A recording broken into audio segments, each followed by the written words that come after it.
भाई जब वैचारिक मतभेद हो, मत भिन्नता हो, तो एक साथ रह के काम करना संभव नहीं है।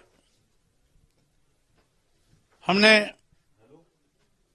समाजवादी पार्टी में निरंतर जनाधार बढ़ाने की कोशिश की, लेकिन कुछ ऐसा स्थितवादी तत्वों ने समय समय पर अवरोध पैदा करने की कोशिश की। राष्ट्रीय अध्यक्ष जी ऐसे लोगों पर कभी अनुशासनात्मक कार्रवाई नहीं कर पाए, जिसके परिप्रेक्ष्य में 12 फरवरी को मेरी बैठ करके आपसी बातचीत हुई। उस बातचीत को गंभीरता से नहीं लिए तो 13 फरवरी को मैंने पत्र के माध्यम से उन्हीं सारी बातों का हवाला देते हुए पत्र भी लिखा।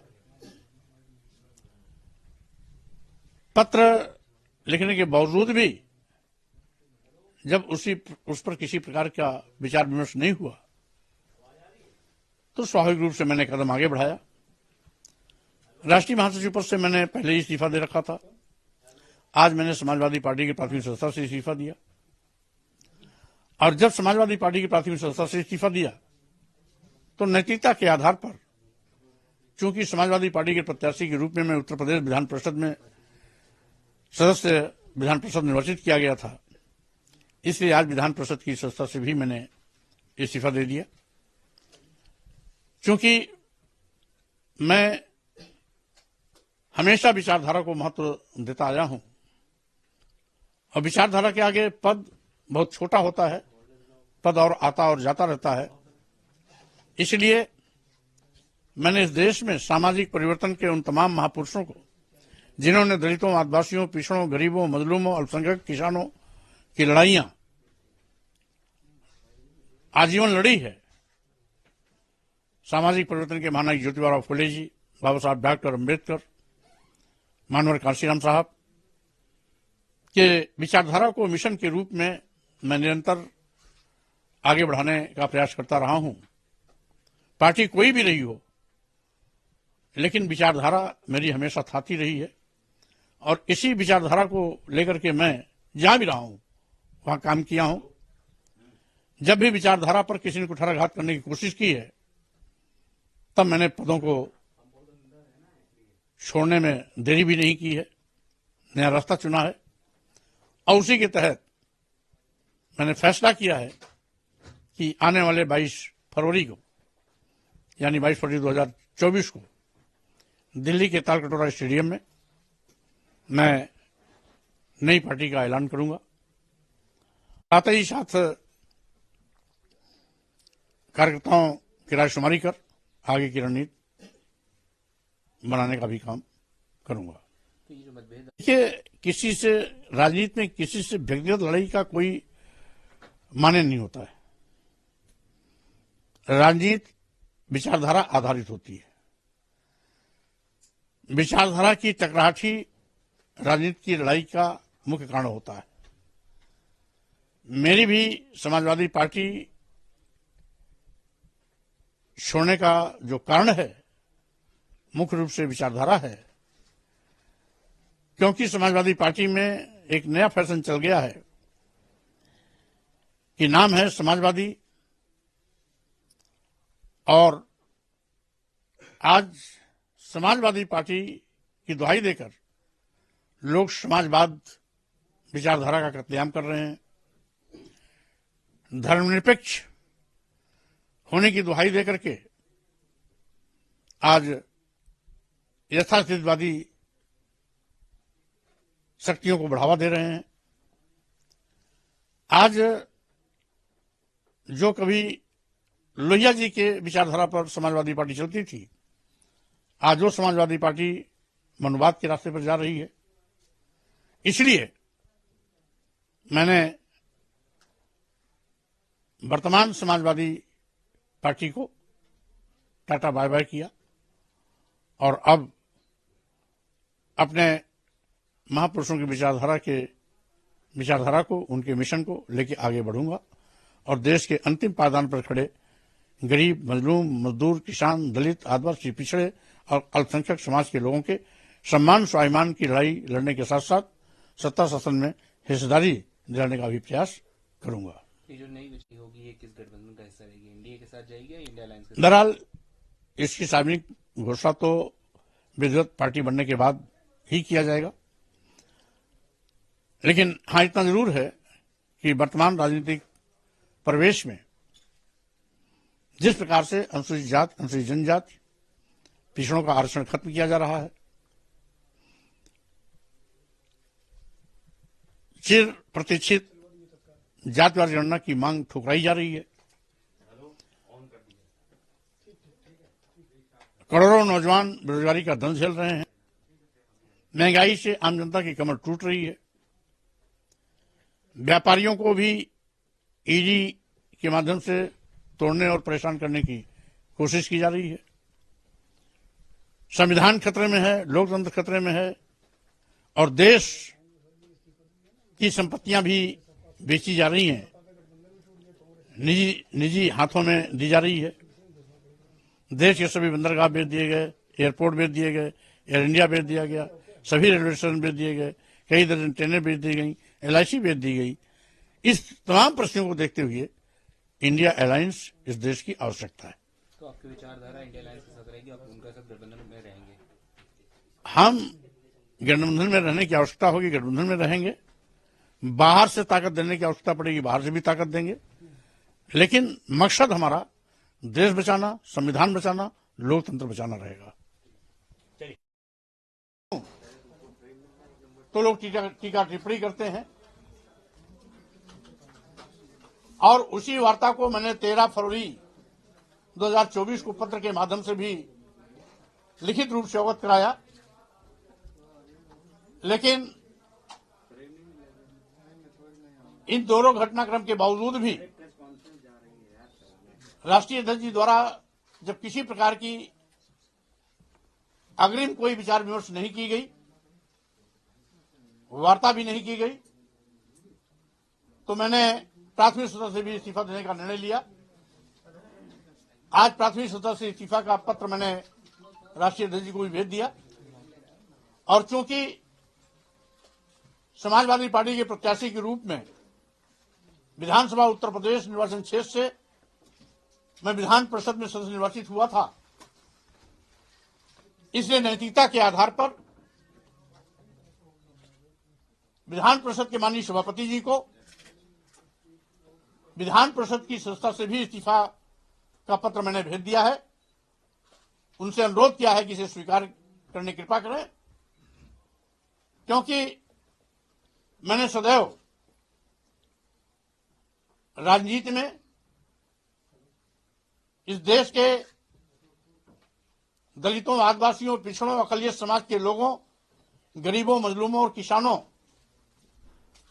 की समस्याओं को प्राथमिकता दी है।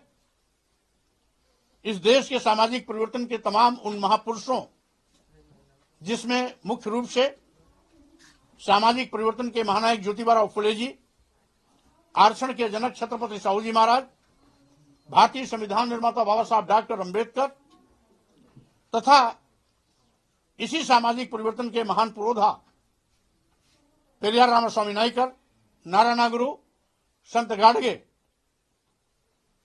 मानवर कांशीराम साहब, पेरियार ललई सिंह यादव, रामस्वरूप वर्मा, शहीद जगदेव बाबू के विचारधारा को लेकर के शुरुआती दौर से लड़ाई लड़ता रहा, इनके मिशन पर काम करता रहा और इस विचारधारा तथा मिशन में जब भी कोई आड़े आया, वो कितनी भी बड़ी शख्सियत क्यों न रही हो, उससे टकराने में भी मैंने कभी गुरेज नहीं किया। क्योंकि राजनीति में विचारधारा महत्वपूर्ण स्थान रखती है, पद का कोई माने नहीं होता है। मैंने विचारधारा के लिए पद छोड़ी है, कुर्सी छोड़ी है, कभी नेता विरोधी दल का पद छोड़ा, कभी एक नहीं इसके पूर्व और वर्तमान में भी राष्ट्रीय महासचिव का पद छोड़ा, कभी विधायक पद से इस्तीफा, एमएलए के पद से इस्तीफा दिया, तो कभी एमएलसी के पद से इस्तीफा दिया, क्योंकि पद के लिए मैं कभी न कहीं आया हूं न गया हूं। जिनको खुशी है लाभ देने की, उनके लाभ के पद को भी मैं ससम्मान वापस कर दिया हूं, क्योंकि मैं अपना सम्मान विचारधारा के साथ मानता हूं।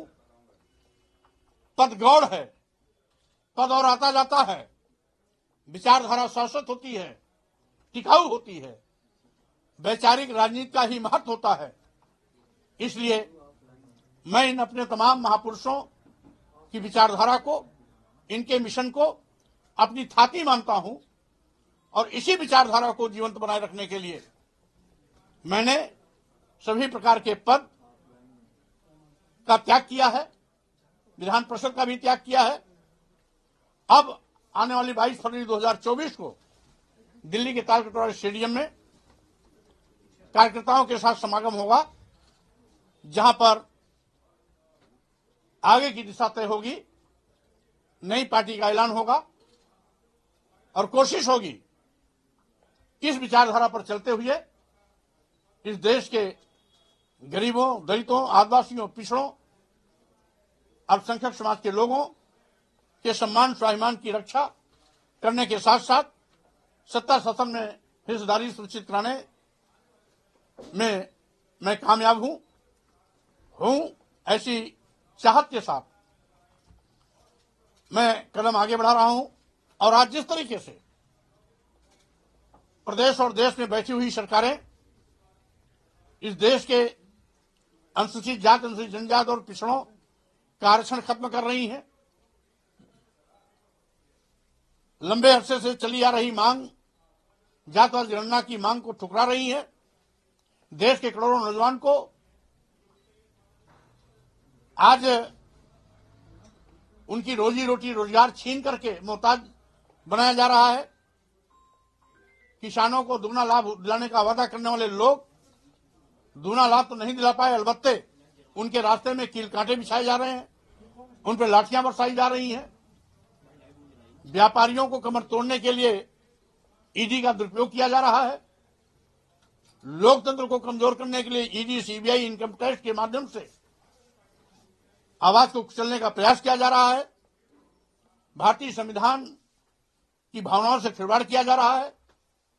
देश की राष्ट्रीय संपत्तियों को अपने चहेते उद्योगपतियों के हाथों में कौड़ियों के भाव बेचा जा रहा है, जिससे स्पष्ट है कि आज देश खतरे में है, संविधान खतरे में है, लोकतंत्र खतरे में है।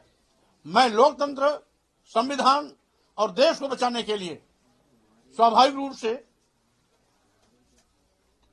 जो समान विचारधारा के लोग हैं उनके साथ मिलजुल करके हम काम करेंगे और लोकतंत्र, संविधान तथा देश को बचाने की कोशिश करेंगे। सर, आपका कदम जो है राजनीति में, तो लोकसभा चुनाव है, तो आपका इस सारे से लोकसभा चुनाव के मद्देनजर आपका क्या है? देखिए, फिलहाल अभी इंडिया अलायंस में मैं रहा हूं, क्योंकि अब समाजवादी पार्टी से रास्ता जुदा हो रहा है, तो मेरी कोशिश होगी कि मैं इंडिया अलायंस में रहकर या बाहर से जिस भी रूप में हो सकेगा मैं उसको सशक्त बनाने की कोशिश करता रहूंगा। राहुल गांधी की यात्रा में शामिल होंगे, आगे क्या रणनीति रहेगी? अब चूंकि अभी 2-3 दिन मेरा बहुत ही व्यस्त समय है, इसके बाद खाली होने के बाद अवसर मिलेगा तो मैं न्याय यात्रा में भी शामिल होने की कोशिश करूंगा। आपके इस बीच कोई मतलब राम गोविंद चौधरी और कई नेताओं ने आपसे संपर्क करके मनाने की कोशिश की, क्या वार्ता कुछ सफल नहीं हो पाई या अखिलेश यादव बिल्कुल ही आपसे बात नहीं कर? देखिए, इसी को ऐसे जोड़ दीजिए कि राम गोविंद अखिलेश जी ने राम गोविंद चौधरी को आपके पास भेजा था अपना दूत बनाकर। नहीं, माननीय राम गोविंद जी स्वयं बहुत बड़े नेता हैं। नेताजी मुलायम सिंह यादव जी के हम उम्र भी रहे हैं, उनके साथियों में भी रहे हैं। अनेकों बार विधान सभा में भी रहे, मंत्री भी रहे, लंबा संसदीय ज्ञान भी उन्हें है। वो किसी के भेजने से नहीं आए थे। समाजवादी पार्टी को बचाने की चिंता को लेकर स्वयं मुझसे उन्होंने बात किया। मैं उनका सम्मान करता हूं, आगे भी उनका सम्मान करता रहूंगा और इसके पहले भी मैं जब एक पार्टी में नहीं था तो भी उनका मैं सम्मान करता रहा हूं और आगे भी करता रहूंगा। अखिलेश यादव ने कहा आपको एमएलसी बना दिया गया, उसके बावजूद भी आप पार्टी की उनकी नीतियों के साथ नहीं चल रहे हैं। अब उनका सेकुलरिज्म सबके सामने आ गया। जिस पीडीए का उन्होंने नारा दिया उसकी हवा खुद निकाल दी। जो खुद अंधेरे में है वो दूसरों को उजाले में कैसे ले जा सकता है? जो खुद किंग कर्तव्य विमूढ़ है, ना इधर है ना उधर है, वह दूसरों को रास्ता कैसे दिखा सकता है? समाजवादी पार्टी के लोग आज समाजवाद के रास्ते से भटक गए हैं। मैंने नेताजी श्री मुलायम सिंह यादव को भी देखा है। शुरुआती दौर में मैंने राजनीति भी उन्हीं के नेतृत्व में शुरू की थी, लेकिन कभी भी उन्होंने संविधान की भावना के विपरीत काम नहीं किया। कार्यालय में तो दूर, वो कभी घर में पूजा घंटों करते थे, लेकिन कभी भी किसी मंदिर में नहीं गए। लेकिन आज तो समाजवादी पार्टी के लोग पार्टी कार्यालय में भी पूजा की शुरुआत किए। यहां तक कि भारतीय जनता पार्टी भी कभी देवी देवता भगवान की पूजा पार्टी कार्यालय में नहीं की। ये ऐसे धर्मनिरपेक्ष हैं जिन्होंने समाजवादी पार्टी कार्यालय में भगवान शालीराम की पूजा करवा दी। तो कैसा इनका धर्मनिरपेक्ष है, उसको पूरा देश देख रहा है, पूरी दुनिया देख रहा है, पूरा समाज देख रहा है। हम तो समझते हैं कि भारतीय जनता पार्टी भी इनके पूजा पाठ के आगे शर्मा गई होगी कि हमसे कहां चूक हो गई, बाजी मार ले गए श्री अखिलेश यादव जी। तो स्वाभाविक रूप से उनका ये धर्मनिरपेक्ष चेहरा जनता देख रही है। अब हमें कुछ नहीं दिखाना, जिसको जनता देख रही है उसको आईने दिखाने की जरूरत नहीं। आपको लेकर पल्लवी पटेल भी नाराज है। लगातार पल्लवी पटेल कह रही है कि राज्यसभा में हम वोटिंग नहीं करेंगे। क्या आपसे उनसे बातचीत चल रही है? देखिए, पल्लवी पटेल जी बहुत ही सशक्त और बुलंद आवाज उठाती रही है। माननीय सोनेलाल पटेल जी की पुत्री है। सोनेलाल पटेल जी की विचारधारा बाबा साहब डॉक्टर अम्बेडकर मानव काश्याम की विचारधारा रही है। इसलिए कोई भी सम्मान और स्वाभिमान की लड़ाई लड़ने वाला नेता, योद्धा, संगठन अखिलेश यादव जी के साथ नहीं चल सकता है। आपने प्रोफेसर जी के बारे में कहा कि उनके फैसले पार्टी के विरोध में थे। ऐसे क्या फैसले रहे स्वामी जी जिससे आपकी नाराजगी है प्रोफेसर जी से? अब उनकी बोल भाषा आप लोग देखते होंगे। अभी पल्लवी पटेल जी ने जैसे कहा कि चूंकि पीडीए के अनुरूप राज्यसभा के सांसद प्रत्याशी नहीं, इसलिए मैं वोट नहीं दूंगी। बात राष्ट्रीय दल पर छोड़ देना चाहिए। वो कहते हैं संस्था नहीं वोट देंगे, संस्था चली जाएगी। क्या एक राजनीतिक व्यक्ति की भाषा ये है? भाई शिवपाल यादव से सीख लेना चाहिए। उन्होंने कहा कि ये पार्टी का अंदरूनी मामला है, हम लोग आपस में बातचीत कर लेंगे। या अखिलेश यादव भी छोड़ देना चाहिए, राष्ट्रीय अध्यक्ष वो है। तो जब समाजवादी पार्टी की खटिया खड़ी बिस्तरा गोल करने के लिए घर में ही मुखिया विराजमान है, तो और क्या आवश्यकता क्या है? इसलिए जब तक प्रोफेसर राम गोपाल जी स्वनाम धन्य स्वयंभू पार्टी के बड़े नेता रहेंगे, तब तक समाजवादी पार्टी पर इसी प्रकार से अंधेरा छाया रहेगा। ये कह रहे हैं मोदी जी की अखिलेश यादव और राहुल गांधी यात्रा में शामिल नहीं हो रहे, गठबंधन नहीं हो रहा, ऐसी खबरें आ रही है। तो आप तो बहुत अंदर रहे हैं पार्टी का फैसला, क्या वजह है? भाई देखिए, समाजवादी पार्टी इंडिया अलायंस से गठबंधन कर रही है या नहीं कर रही है, इसकी जानकारी मुझे नहीं है, इसलिए इस पर मैं किसी प्रकार की टिप्पणी नहीं करूंगा।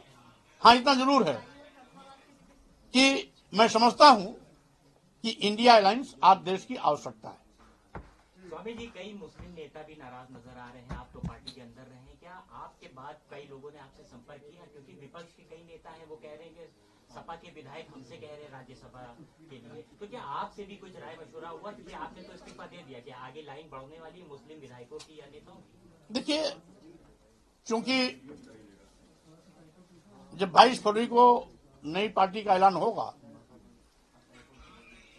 तो समान विचारधारा वाले जो भी पार्टी में आएंगे उन सब का मैं स्वागत करूंगा। सर, कहा जा रहा है कि आपको और पल्लवी पटेल को, राम गोविंद चौधरी को कांग्रेस की तरफ से भी ऑफर है, तो क्या आगे आने वाले समय में कांग्रेस में भी शामिल हो सकते हैं? ये ऑफर आपको मिला होगा, लेकिन इस प्रकार की जानकारी हमें अभी तक तो नहीं है। आपका पार्टी चुनाव लड़ेगी तो नई पार्टी गठन कर रहा है, आप तो उतारेंगे इस पर? स्वाभाविक रूप से पार्टी के रूप में इंडिया अलायंस में आवश्यकता पड़ेगी गठबंधन करने की, वो भी किया जाएगा। अन्यथा अगर बाहर से भी सपोर्ट करने की आवश्यकता पड़ेगी तो वो भी किया जाएगा। लेकिन अभी अंतिम रूप से कुछ भी तय नहीं है, जो फैसला होगा 22 फरवरी के बाद होगा। स्वामी जी, इंडिया गठबंधन कहीं न कहीं आप लोगों का बिखर गया है, तो एनडीए से कैसे लड़ेगा आपका ये गठबंधन? जो बिखरता है उसी को बटोरा जाता है।